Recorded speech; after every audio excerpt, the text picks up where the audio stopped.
Assalamualaikum warahmatullahi wabarakatuh. Apa kabar pemirsa di rumah? Mudah-mudahan dalam kondisi sehat. Seperti biasa, 30 menit ke depan Anda akan bersama saya Roni Waluya dalam Visi Zakat. Ada sebuah informasi bahwa tidak kurang dari 60 lokasi terpencil yang sebelumnya gelap gulita sekarang menjadi terang benderang dengan adanya pembangkit listrik yang mereka bangun. Melalui Institut Bisnis dan Ekonomi Kerakyatan atau IBK yang dibentuk, mereka mencoba memberikan penerangan di wilayah-wilayah Indonesia, Filipina, bahkan saya dengar ke Rwanda, kemudian Kenya, dan banyak lagi di seluruh dunia yang mungkin akan mereka datangkan. Melalui teknologi pembangkit listrik tenaga mikrohidro atau PLTMH yang diinisiasi oleh sosok perempuan yang dari namanya ada mumpuni, ya, ramah, bersahaja, dan begitu berdaya. Ini yang penting. Di samping kesibukannya memberikan sesuatu untuk orang lain, beliau tetap mampu menyeimbangkan perannya sebagai ibu rumah tangga dan juga seorang istri. Benar-benar sosok wanita inspiratif sesuai dengan tema kita, perempuan inspiratif untuk menerangi negeri.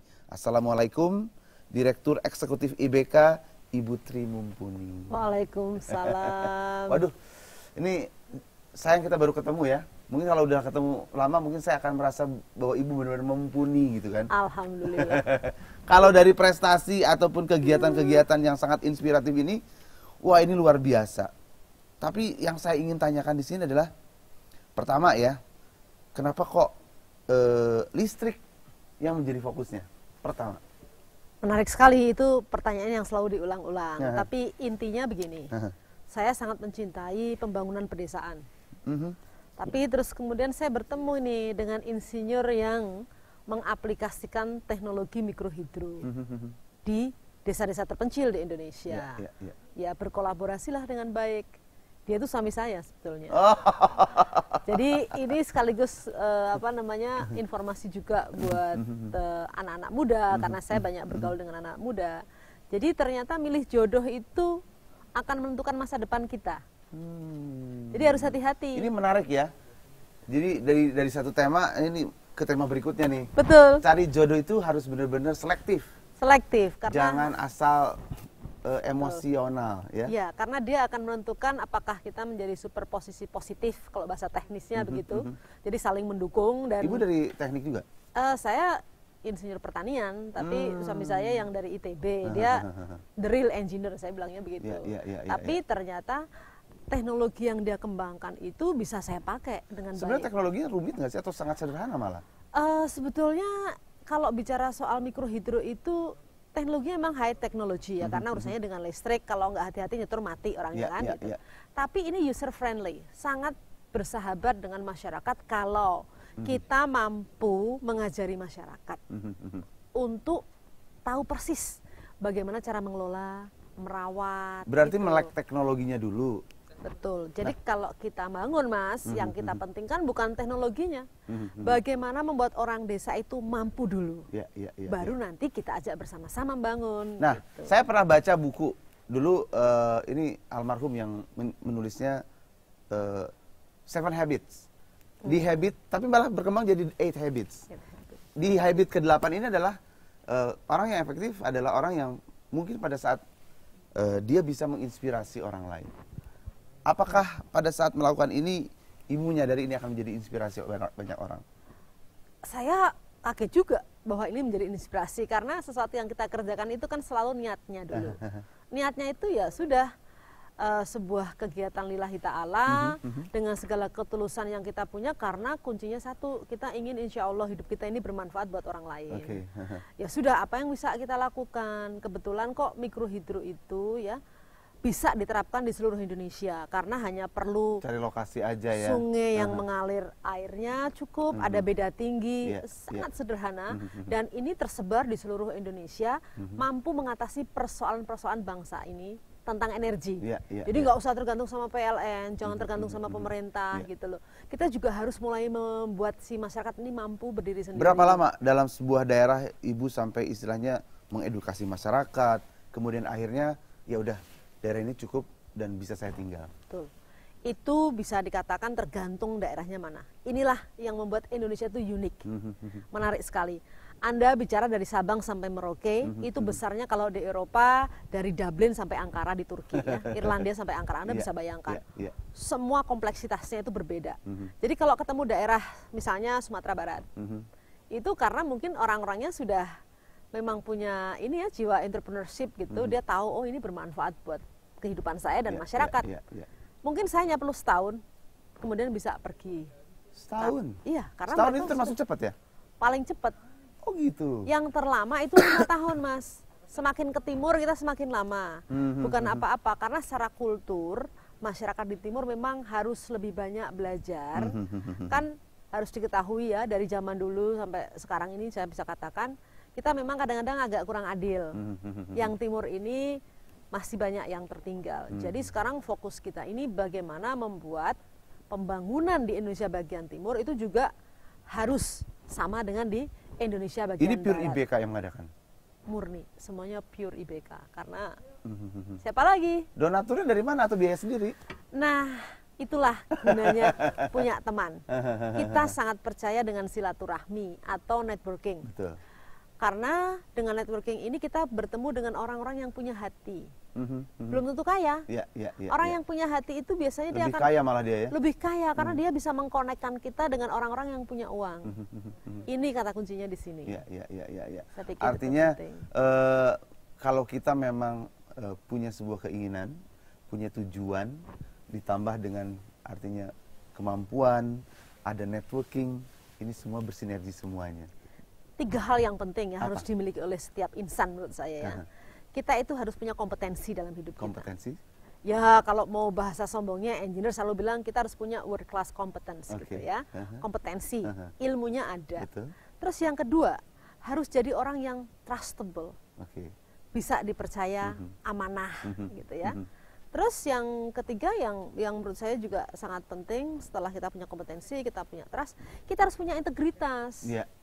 Jadi orang yang menolong pun, yang mau bantu kerjaan kita, dia tenang karena dia percaya bahwa insya Allah jujurlah pasti gitu ya, aman gitu ya. Betul. Nah, kalau misalnya tadi dikatakan bahwa kendala yang terbesar adalah uniknya setiap daerah. Ada kendala lain yang dihadapi selama menjalankan ini? Ada. Justru yang paling indah kalau menurut saya. Apa itu? Pemberdayaan aparat. Kok aparat diberdayakan lagi maksudnya? Jadi jangan bercerita soal pemberdayaan masyarakat saja, tapi juga saya pikir pemberdayaan birokrat atau aparat setempat. Kenapa? Karena saya selalu mengatakan bahwa setiap pembangunan itu adalah tools dari pemerintah untuk memakmurkan rakyatnya. Tapi ternyata teman-teman aparat kita, birokrat kita masih banyak ya yang berpikir bahwa setiap proyek pembangunan itu uang. Harus menguntungkan mereka. Nah ini yang saya sering berbenturan karena kebetulan saya punya kebebasan karena yang saya lakukan adalah saya tidak menggunakan uang APBN, nggak menggunakan uang APBD. Jadi yang kita lakukan murni dari orang-orang yang punya hati, yang ingin membantu masyarakat Indonesia. Tapi malah sekarang berbenturannya dengan masalah itu, birokrasi, aparat. Aduh, kapan kita mau maju ya kalau misalnya kita ingin memberikan sesuatu yang bermanfaat, tapi kok malah dihambat. Kita akan teruskan obrolan kita mengenai perempuan inspiratif untuk menerangi negeri. Kita akan kembali setelah yang berikut ini.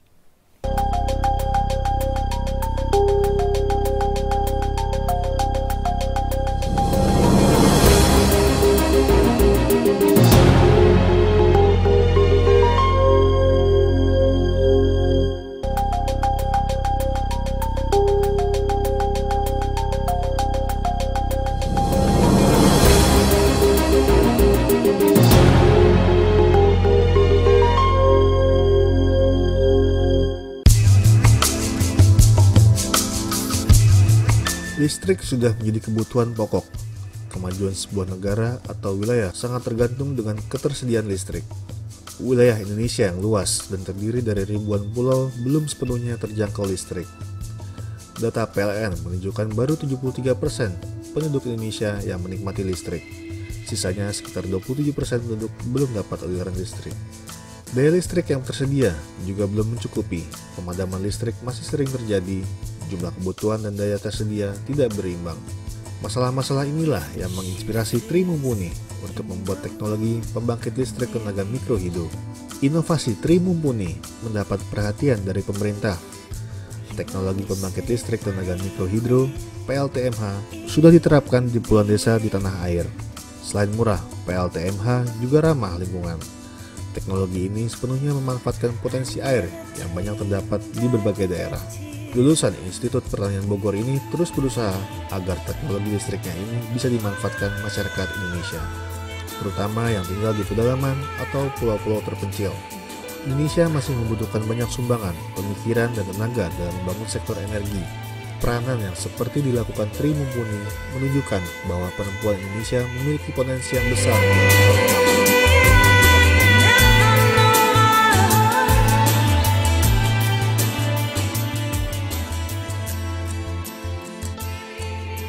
Sebaik-baiknya manusia adalah mereka yang bisa bermanfaat atau memberi manfaat untuk orang banyak. Seperti juga yang dilakukan oleh perempuan inspiratif ini menurut saya. Nah, kalau tadi dikatakan bahwa untuk melakukan ataupun menjadi inspirasi orang itu paling enggak harus punya kompetensi, harus punya integritas, harus bisa dipercaya. Nah, setelah itu kalau melihat apa yang Anda lakukan, bangsa ini, ya, bangsa Indonesia, kelemahannya apa sih? Ya, disiplin? Iya, betul. Salah satunya disiplin juga. Disiplin kurang. Terus juga amanahnya kurang. Amanahnya kurang, artinya sudah khususnya justru malah orang yang harusnya memberi contoh amanah. Artinya pemimpin negara. Artinya tidak hanya para pejabat lah. Tidak hanya misalnya jangan mengandalkan pada presiden saja, tapi juga semua aparat. Ini semua dari birokrasi. awal, dari tahun berapa sih awalnya? 90-an. 90-an. Anda melihat perkembangannya. Apakah masih berjalan dengan baik semuanya? Alhamdulillah. Oh iya. Karena yang kita terapkan sebuah prinsip yang namanya maintenance. Wah, ini penting, maintenance. Karena kultur bangsa kita ini jarang sekali ya merawat. Nah, ini yang saya katakan enggak, itu bukan kultur, itu masalah disiplin bagaimana kita mengajarkan. Kita harus mampu merubah ya sesuatu yang tidak baik menjadi baik. Jadi tugas utama adalah tidak hanya membangun. Ini kritik saya yang luar biasa untuk semua proyek-proyek pemerintah. Yang dipikirkan adalah disbursement, uang terdisburse dengan baik, barangnya ada, 3 bulan, setahun kemudian rusak. Iya, kan lebih cepat rusak, lebih cepat proyeknya datang lagi. Karena itu sustainable project.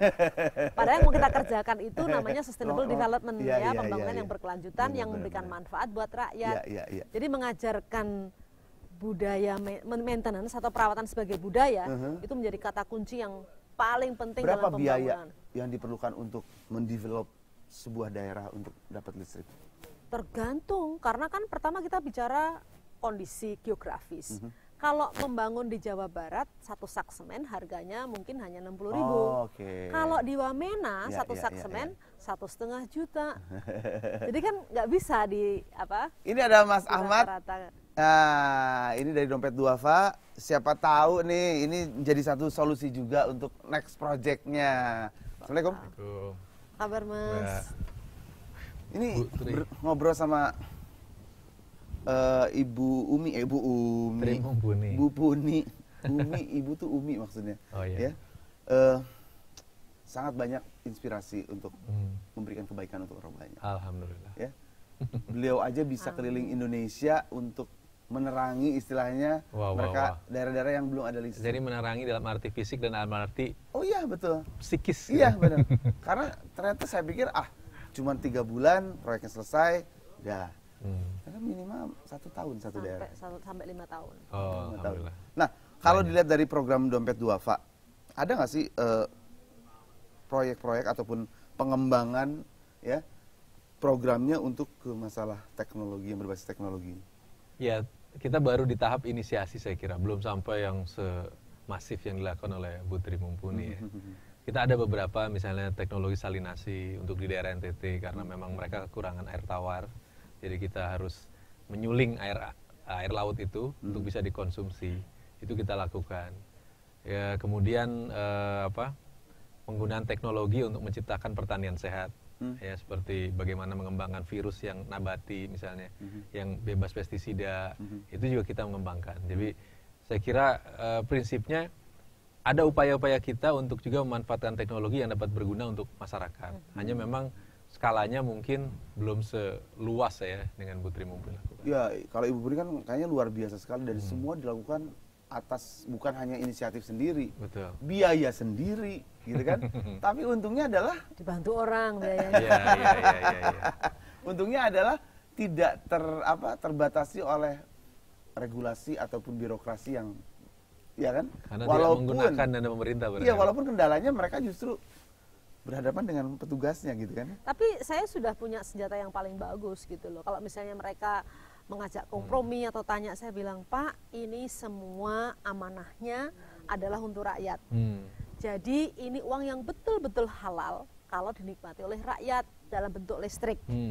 Tapi kalau sampai ini sampai ke tangan yang bukan rakyat, yang tidak berhak, ini kan uang haram.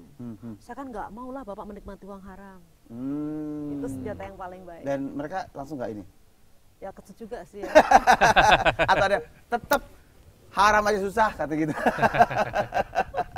Tapi melihat ya, apakah Dompet Duafa punya kegiatan yang istilahnya Bisa mungkin gitu. selain menginisiasi, apakah mensupport kegiatan yang seperti dilakukan oleh kelompok IBK ini? Kalau secara khusus dengan IBK belum ya kalau Dompet Duafa. Tapi Dompet Duafa pernah menginisiasi juga listrik mikrohidro di daerah Garut. Gitu. Itu juga pernah kita lakukan, tapi skalanya masih kecil lah. Gitu. Jadi kita mendatangkan orang juga sama yang kira-kira mengerti tentang teknologi mikrohidro. Suaminya beliau nih katanya. Iya, The kalau real beliau engineer. Ya dia di awal-awal tahun 90 dan akhir 87 itu pernah memang melatih sekitar 67 bengkel ya yang sekarang sudah tersebar di mana-mana dan mereka mampu membuat. Hanya satu yang sampai sekarang masih jadi PR buat kami adalah membangun mikrohidro tidak hanya membangun fisik. Nah, ini kebanyakan yang dilakukan. Membangun mikrohidro adalah membangun masyarakat agar punya budaya untuk merawat dan tahu bahwa ini harus dinikmati oleh tidak hanya dia, tapi anak, cucu, dan cicit. Saya selalu beri contoh bahwa saya lihat di Jepang 1852 masih ada mikrohidro sampai sekarang bagus, bisa dipakai. Karena apa? Dirawat. Di Swiss sudah 110 tahun. Artinya tidak ada lagi krisis energi karena listrik ya? Tidak ada. Karena jangan takut. Oke. Seluruh Indonesia nanti pasti didatangin. Nah, yang saya jadi penasaran adalah bagaimana Ibu Pun ini membagi waktunya. Putra berapa? Saya punya 3. 3. 2 perempuan, 1 laki-laki. Nah, membagi waktunya untuk mereka bertiga, kalau keliling terus nih, ya. Kita akan ngobrolnya, kita akan lanjutkan setelah kita lihat yang berikut ini.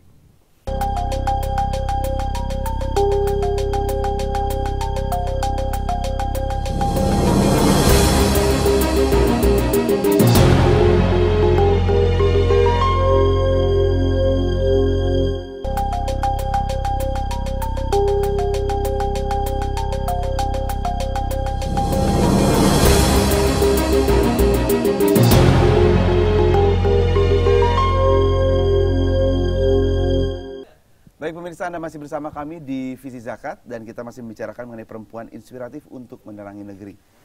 Bu Puni, bagaimana sih mengatur jadwal ya? Kalau tadi dikatakan bahwa untuk satu proyek minimal 1 tahun. Apakah 1 tahun itu meninggalkan anak-anak gitu? Enggak, jadi sebetulnya kita punya tim. Punya tim, ada 2 tim. Tim sosial, social engineering, dan tim teknis. Nah, tim sosial ini yang sebetulnya berusaha untuk tinggal bersama masyarakat. Itu betul-betul tinggal. Biasanya Ibu sempat pernah tinggal di mereka? Kalau saya paling lama 3 minggu ya bersama mereka. Tapi tim saya artinya anak-anak fresh graduate gitu. Kita pilih pemuda yang punya hati, yang mau tinggal dengan masyarakat tuh bisa sampai 5 tahun mereka. Karena mereka ingin rakyat betul-betul paham dengan teknologi ini. 5 tahun lumayan loh. Iya. Betul. Artinya tiba-tiba untuk membuat sebuah rumah tangga aja bisa di sana. Sudah berumah tangga lagi dan punya anak lagi pendampingnya. Jadi teknologi yang baik adalah si implementor ya itu mampu mendekatkan teknologi itu kepada rakyat. Semakin dekat berarti semakin sukses dan bagus teknologi Artinya itu. masyarakat yang menggunakannya tidak banyak kesulitan ya untuk itu. Makanya saya bilang mikrohidro itu jangan dilihat pas sudah selesai jadi terus tepuk tangan, enggak. 5 tahun datengin lagi, masih jalan nggak gitu. Karena rata-rata program pemerintah itu setahun itu udah nggak jalan. Udah mangkrak Sudah istilahnya. mangkrak. Jadi perlu Mas nanti dicek ulang Iya. Evaluasi itu penting. Nah kalau anak-anak kan udah pada gede nih sekarang. Iya. Dulu nggak pernah protes ibunya pergi terus. Dulu suka ikut. Terus apa namanya ya mereka terus akhirnya ngerasa enak ya kalau hidup itu colorful. Mereka nganggapnya gitu. Jadi alhamdulillah saya takut ya kalau mereka protes. Tapi sisi yang dia lihat bahwa bermanfaat buat orang lain, membahagiakan orang itu penting gitu. Nah, kalau yang dua ini kan udah lulus kuliah. Yang satu kebetulan di Kanada, yang satu ikut Indonesia Mengajar daerah terpelosok gitu ya. Terus yang 9 tahun ini yang laki-laki yang sering protes. Karena memang dia sering luar biasa kalau harus ada undangan. Umur berapa? 9 tahun? Iya. Oh iya, masih tanggung ya. Masih tanggung. Iya. Sebentar lagi kalau udah SMA mungkin udah mulai lebih senang ditinggal. Kayaknya senang ditinggal atau malah ikut terus. Wah, mau apa nih gitu kan, kemana gitu. Nah, Mas Ahmad, melihat kondisi banyak contoh lah, artinya keluarga-keluarga berhasil dan menjadi inspirasi. Apa yang sebetulnya ingin dilakukan oleh Dompet Duafa untuk menumbuhkan agar paling tidak yuk kita banyak menginspirasi orang?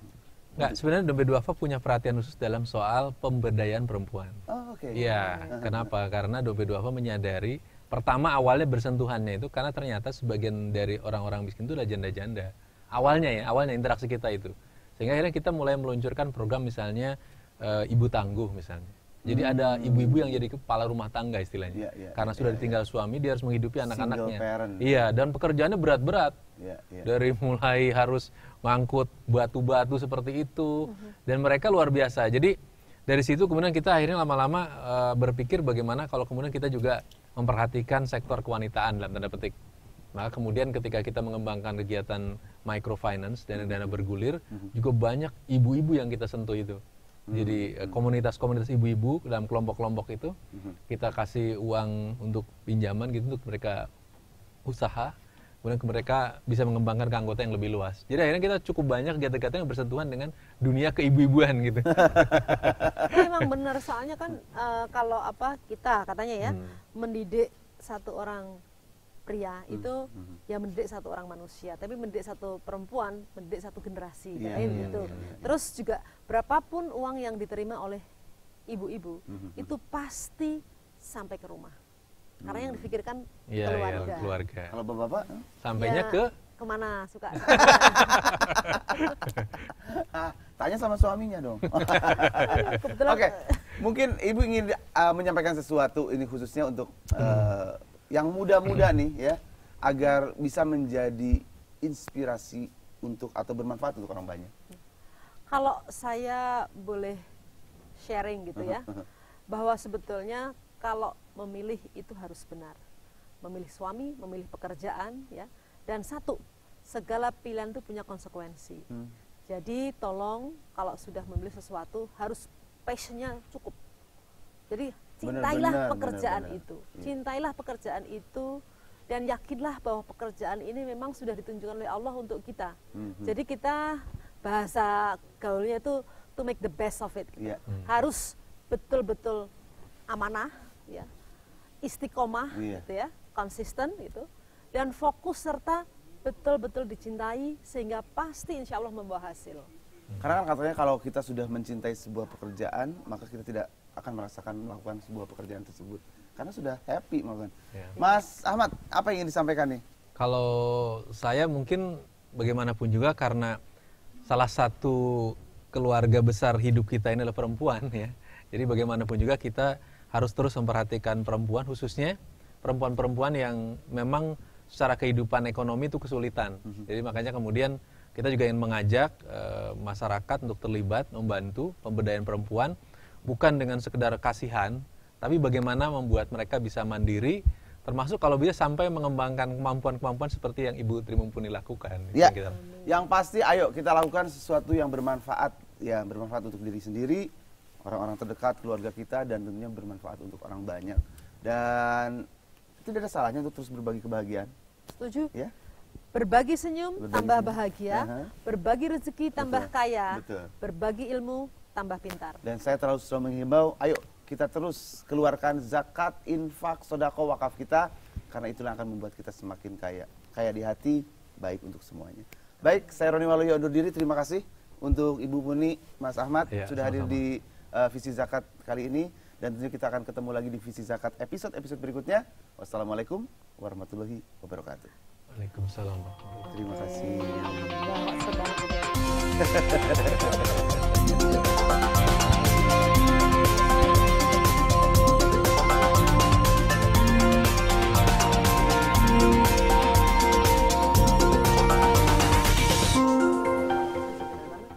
Dari tenaga matahari, Oh. tapi